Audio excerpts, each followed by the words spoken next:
Salam əziz 5-cilər və kanalımızın izləyiciləri. Bugün də 5-ci sinif Azərbaycan dil dərsliyindən izahlarımızı davam etdiririk. Bugün sizinlə birlikdə 5-ci sinif 2-ci hissə Azərbaycan dil dərsliyində səhifə 76-dan başlayan Marafon Afinadan Bakıya başlığı altında verilən mətnə və bu mətnlə bağlı olan çalışmaların izahına baxacağıq. Baxaq bir aya. Lakin mən izaha keçməzdən öncə xatırlatmaq istəyirəm ki, əgər video izahlarımız sizin üçün yararlı olursa, videonu bəyənməyi, kanala abunə olmağı, video ilə bağlı olan fikirlərinizi isə şərh bölməsinə qeyd etməyi unutmayın. Həmçinin videolarımızı və kanalımızı paylaşaraq bu videoların daha çox 5-ci sinif şagirdinə çatmasına dəstək ola bilərsiniz. Onların da bu videolardan yararlanmasına səbəb ola bilərsiniz. Əvvəlcədən hər birinizə təşəkkür edirik. Birinci sualda deyir ki, marafon qaçışı haqqında bildiklərinizi danışın. Marafon sözünün mənşəyi haqqında nə bilirsiniz? Marafon yarışında hansı məsafəyə qaçılır?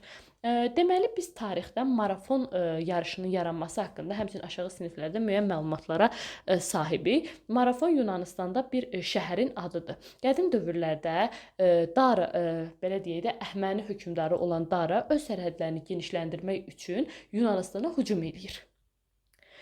Və onların arasında marafon döyüşü baş verir. Yəni Əhəmənilərlə Yunanlılar arasında marafon döyüşü baş verir və bu döyüşdə Yunanlılar qalib gəlir. Həmin döyüşdə Yunanistan vətəndaşı bir Afinalı Marafon şəhərindən Afinanın mərkəzinə qədər dayanmadan qaçaraq öz həmyerlilərinə sevinin Afinalılar, biz qələbə çaldıq xəbərini verir və bundan sonra da ölür. Həmin o qəhrəmanın qəhrəmanlığını belə deyək əbədiləşdirmək məqsədi ilə baxın marafon qaçışı təşkil olunur. Marafon qaçışı əsasən belə deyək də 40-42 kilometrə qədər olur. Lakin hal-hazırda 10 kilometrdən çox qaçışda eyni zamanda marafon qaçışı hesab olunur. Yəni 10 kilometrdən daha çox məsafədə qaçış olan bütün yarışlar belə deyək ki, marafon yarışları hesab olunur. Baxın belə. İndi keçək növbəti çalışmaların izahına. Lakin mən izaha verməzdən öncə siz mətnin məzmunu ilə bir yaxşı tanış olun. Daha sonra isə gəlin birlikdə çalışmaların izahına baxaq. Gəlin birinci bu söz boğçasında olan sözlərin izahına baxaq. Pioner sözünün leksik mənası ilk yol açan, bani, nəyinsə əsasını qoyan, ilk o işi birinci görən mənasını ifadə eləyir. Deməli, pioneri dedik. Sonra menecer var. Menecer nədir? Menecer işlədən, yönəldən şəxs mənasında və yaxud da idarə etmə məsələlərinə baxan bir mütəxəssis mənasını ifadə eləyir. Simpatiya var. Simpatiya bilirsiniz nədir uşaqlar? Bir adama və yaxud da hər hansı bir şeyə, bir məsələyə qarşı səndə rəğbət hissi var, səndə ona meyil var, cazibə var. Bax belə. Xadim xidmət edən mənasını ifadə edir. Məsələn, ictimai xadim deyirik, ictimaiyyətə xidmət edən, siyasi xadim deyirik, siyasətə xidmət edən və s. mənasını ifadə edir. Sonra zona var. Bu ərazi mənasını ifadə edir. Daha dəqiq desək, hər hansı bir ümumi əlamətinə görə səciyyələnən müəyyən ərazi sahəsi. Qurşaq və yaxud da rayon. Bax, belə bir mənanı ifadə edir. Çip sözü isə necə deyim, hesablayıcı sistem yaratmaq üçün istifadə olunan bu mikrosxemdir, bir əşyadır. Elektron modul da deyirlər buna. Baxın belə. Söz boğçasında B-yə baxaq. Deyir, kontekstdən çıxış edərək stereotipik qırmaq ifadəsinin mənasını necə başa düşürsünüz? Biz stereotip məsələsi haqqında əvvəlki dərslərdə danışmışdıq. Stereotip odur ki, məcazi mənası daha doğrusu odur ki, insanların beynində kök salan düşüncə. Məsələn, necə fikirləşirlər? Fikirləşirlər əvvəllər. Xatırlayırsınız, velosipedlə dünyayı gəzən qadını. Ondan əvvəl necə fikirləşirlər? Bir qadın bunu bacara bilməz. Həmin o stereotipi, yəni beyində kök salmış düşüncəni dəyişmək mənasını ifadə edir. Stereotipi qırmaq mənası. Baxın, burada da o haqda müəyyən qədər məlumat var. Onu da sizin üçün oxuyacağam. Baxın burada. Deyir ki, stereotipi qırmaq ifadəsi. Baxın belə, stereotip nə deməkdir? Stereotip poliqrafiyada nəşrlərin çoxaldılması üçün hazırlanan qəlb deməkdir. Bu onun əsas mənasıdır. Amma bu söz məcazi mənada da işlənə bilər. Məhz bu baxımdan stereotipi qırmaq ifadəsi uzun müddət sosial tarixi təcrübə nəticəsində şuurlarda kök salmış, daşlaşmış, qəlibləşmiş şablon fikirlərdən əl çəkmək, uzaqlaşmaq mənasında işlədilir. Bir növ qəlibdən çıxmaq mənasını ifadə edir. Stereotip odur ki, bizim beynimizdə kök salmış, daşlaşmış, qəlibləşmiş şablon düşüncələr. Məsələn, ola bilər də, qadınlar ağır idman növləri ilə məşğul olmamalıdır, ola bilməz. Bu stereotipdir, düşüncədir. Amma həmin o qadınlarımız bu sahədə uğur qazana həmin elə bil ki, qəlibdən çıxırlar. O stereotipi qırmış olurlar. Ümid edirəm ki, bu mənanı sizə izah eləmiş olduq. Gəlin baxaq C-yə. Telepatiya sözünü deyir, xatırlayın, onun mənasını izah edin. Aşağıdakı məlumatlardan çıxış edərək antipatiya və simpatiya sözlərini də izahını soruşur. Anti sözü Yunan dilində qarşı, əks mənasında, patiya Yunan dilində duyğu, məhəbbət mənasında, simpatiya və antipatiya sözləri deyir, əks mənalı sözlərdir. Aha, baxın uşaqlar, deməli, biz burada birinci telepatiya sözünün mənasını izah eləyək. Deyir, hiss orqanlarının köməyi ilə fikir və duyğuların müəyyən məsafəyə ötürülməsi, məsafədən duyma mənasını ifadə eləyir. Antipatiya o deməkdir ki, ikrah, nifrət, simpatiya odur ki, bir insana qarşı rəğbət, meyil və cazibə və yaxud da bir məsələyə qarşı. Biz bayaq sizə simpatiya sözünü zaten izah eləmişdik. Simpatiya odur ki, sən həmin şeyə rəğbət bəsləyirsən, ona meylin var. Antipatiya odur ki, həmin şeydən uzaq qalmaq istəyirsən, ona nifrətin var, ona ikrah hissi ilə yanaşırsan. Baxın belə. Aha. Sonra baxaq C-yə. Deyir, aşağıdakı sözlərin mənasından çıxış edərək ultramarafon terminini izah edin. Sizcə ultramarafon qaçışında məsafə 42 kilometrdən çoxdur, yoxsa az? Ultramikroskop. Mikroskop nə idi? Kiçik gözlə görünməyən, belə deyək də, orqanizmlərə baxmaq üçün istifadə olunan bir alət idi. Ultramikroskop isə bu artıq həddindən artıq kiçik olan mikroorqanizmlərə baxmaq üçün istifadə olunur. Müasir nədir? Belə deyək də, müasir düşüncə ilə yaşayan insanlar. Ultra müasir nədir? Artıq burada ifratlıq var. Deməli, ultra sözü bir şeyin həddindən artıq olması mənasını ifadə edir. Deməli, marafon nədir? 10 kilometrdən 42 kilometrə qədər qaçışa aid bir atletika, idman növüdür. Elə deyilmi? Deməli, ultra marafon isə artıq burada 42 kilometrdən də çox qaçacaqlar. Baxaq deyə, aşağıdakı cümlədə marafon sözü məcazi mənada işlədilmişdir. Kontekstdən çıxış edərək bu mənanı izah edin. Deyir ki, rəqs marafonu səhərdən axşama qədər davam etdi. Marafon sözünü başqa cümlədə məcazi mənada işlədin. Deməli, uşaqlar, bir şeyin daha uzun müddət çəkməsi, məsələn, rəqs prosesinin daha uzun müddət çəkməsi rəqs marafonu adlanır. Başqa mənalarda hansında işlədə bilərik? Məsələn, xeyriyyə marafonu.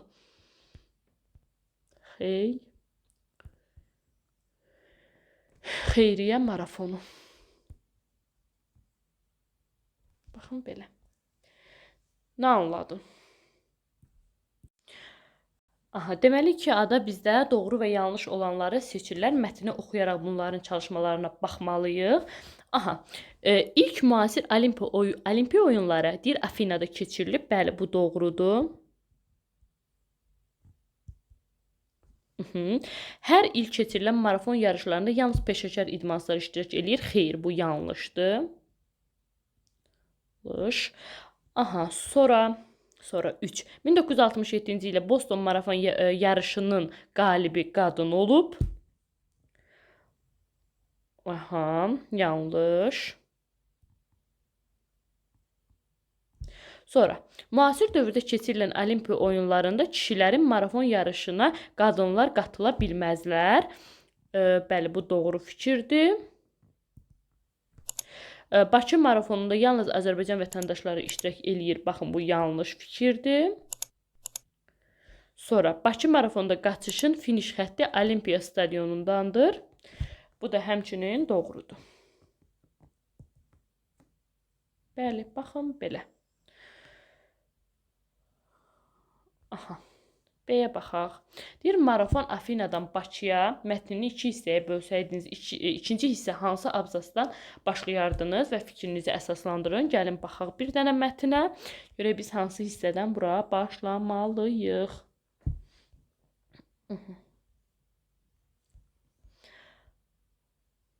Bəli, bəli. Deməli uşaqlar, baxın, əgər bu mətni biz iki hissəyə bölsəydik, buradakı hadisələr bir olardı.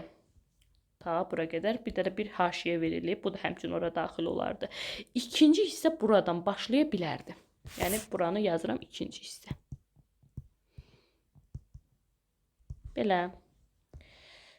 Deyək də hansı cümlə ilə başlayardı? Klassik marafon yarışlarında qaçış məsafəsi təxminən 40-42 kilometr olsa da, bugün 10 kilometrdən çox məsafəyə istənilən qaçışa marafon deyirlər.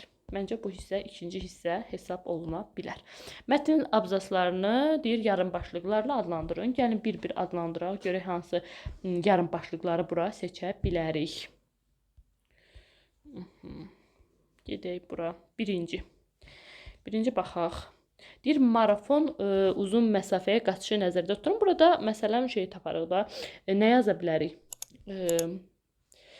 Marafon yarışları.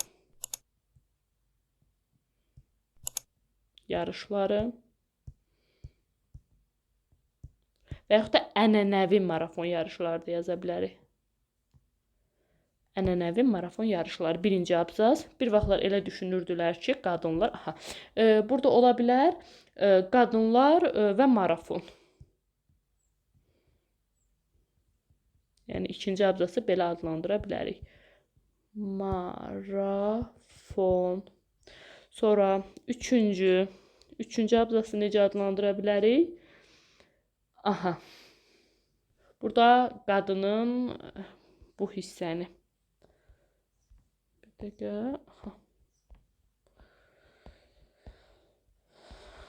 Baxın, bunu adlandıra bilərik. Bu maraqlıdır hissəsi necə adlandıra bilərik? İlk qadın marafonçu.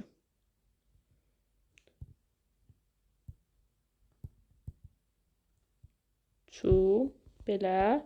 Sonra bu hissəni necə adlandıra bilərik?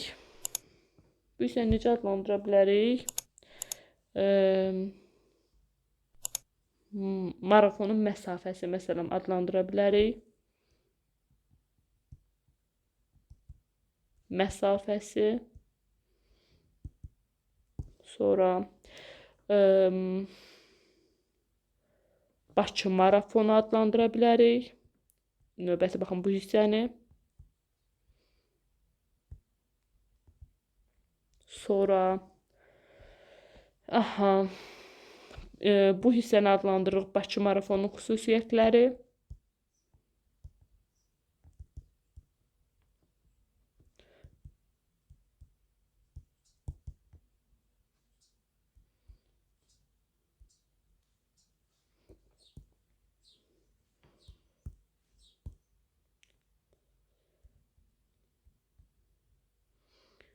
Sonra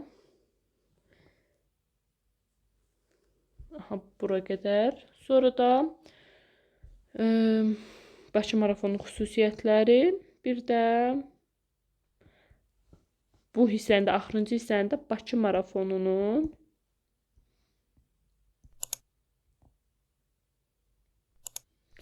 şüarı.